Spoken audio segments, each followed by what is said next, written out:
বেশ কিছুদিন ধরে ভোলা জেলার সদর থানাধীন বঙ্গের চরে একটি সক্রিয় ডাকাত দল বিভিন্ন জেলেদের জিম্মি করে তাদের ডাকাতি কার্যক্রম পরিচালনা করত।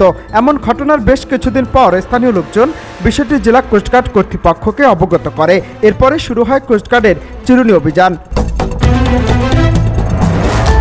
সময়টা তখন সোমবার রাত আনুমানিক 1:10। সক্রিয় সে ডাকাত দলকে আইনি হেফাজতে আনতে বের হয় কোস্টগার্ডের বেশ কয়েকটি টিম।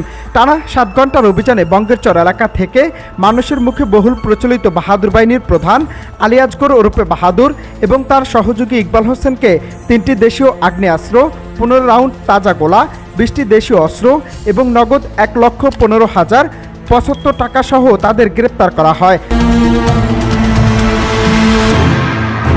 ঘটনায় সংবাদ সম্মেলনে কোস্টগার্ড কর্মকর্তা জানিয়েছেন, আটককৃতদের দ্রুত সময়ের মধ্যে পুলিশের সুপর্দ করা হবে।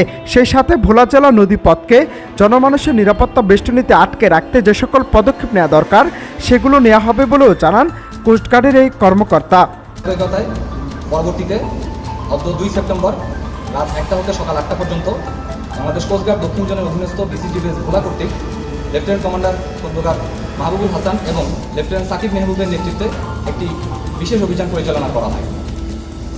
অভিযানে ডাকাত দলের আবাসস্থল হতে ডাকাত সর্দার আলী আসগর বাহাদুর এবং তার সহযোগী ইকবাল হোসেনকে 3টি আগ্নেয়াস্ত্র, 15 রাউন্ড তাজা গোলা এবং 20টি দেশীয় অস্ত্র সহ অন্যান্য ডাকাতি সরঞ্জামাদি এবং 1,15,000 টাকা আটক করা হয়।